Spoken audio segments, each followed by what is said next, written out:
Army chief समेत services chief जो मुद्दो 5 साल जजन जो अंग चोटी करण जा बिल मंजूर। क़ौमी असेंबली आर्मी एक्ट में तरमीम जजन जो अंग वधाइण जे बिलन जी मंजूरी ॾेई छॾी। प्रैक्टिस एंड प्रोसीजर कानून में भी तरमीम, सेनेट में भी प्रैक्टिस एंड प्रोसीजर बिल जी मंजूरी ॾेई छॾी। मुखालिफ धिर जो हंगामो। कानून वारे वज़ीर आज़म नज़ीर तारड़ जो चवणु आहे त जुडिशियल कमीशन फ़ैसिलो कंदी त केतिरनि जजनि जी ज़रूरत आहे। सोची समझी सुप्रीम कोर्ट जे जजनि जे अंग में इज़ाफ़ो कयो पियो आहे। आईनी ऐं रजिस्ट्री बेंचुनि में जजनि जे अंग बाबति फ़ैसिलो भी जुडिशियल कमीशन कंदी। वज़ीर आज़म शहबाज शरीफ चयो आहे त हुकूमती कोशिशुनि सबबि मुल्की मइशत मज़बूत थी रही आहे। व्याज जी शरह में घटाई सां कारोबारी सरगर्मियुनि शयूं ॿाहिरि मोकिलण ऐं रोज़गार जे मौक़नि में इज़ाफ़ो थींदो। महांगाई जी शरह 38% मां घटि थी 7% ते अची वई आहे।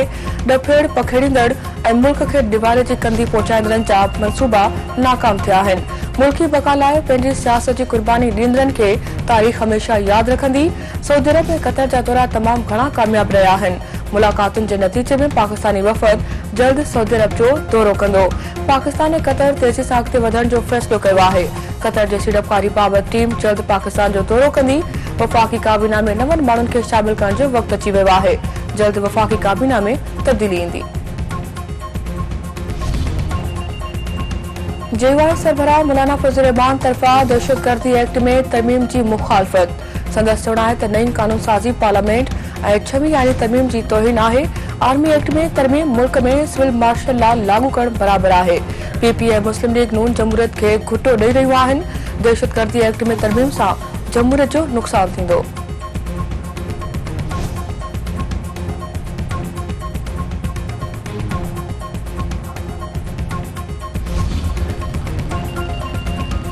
सिंध असेंबली तरफ़ां आईनी बेंच क़ाइम करण जो ठाराव मंज़ूर। वरी वज़ीर मुराद अली शाह जो चवणु आहे त सिंध में जल्द आईनी बेंच क़ाइम करण लाइ वफ़ाक़ सां राब्तो कयो वेंदो। 6वीं आईनी तरमीम जो फ़ाइदो अवाम खे मिलणु घुरिजे।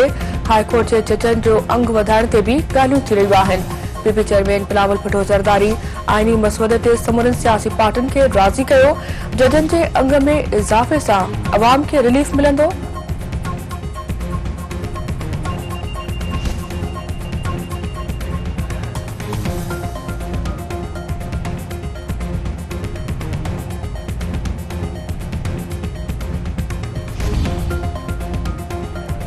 स्टेट बैंक ब्याज जी शरह 2.5% घटि करे 15% मुक़रर करे छॾी। स्टेट बैंक जो चवणु आहे त महांगाई शरह में वॾे पैमाने ते घटाई थी आहे। IMF सां मुआहिदे जी सूरत में पहिरें रक़म मिलण जा इम्कान वधी विया आहिनि। सेप्टेम्बर महीने दौरान करंट अकाउंट खसारो मुसलसल ॿियो भेरो सरप्लस रहियो आहे।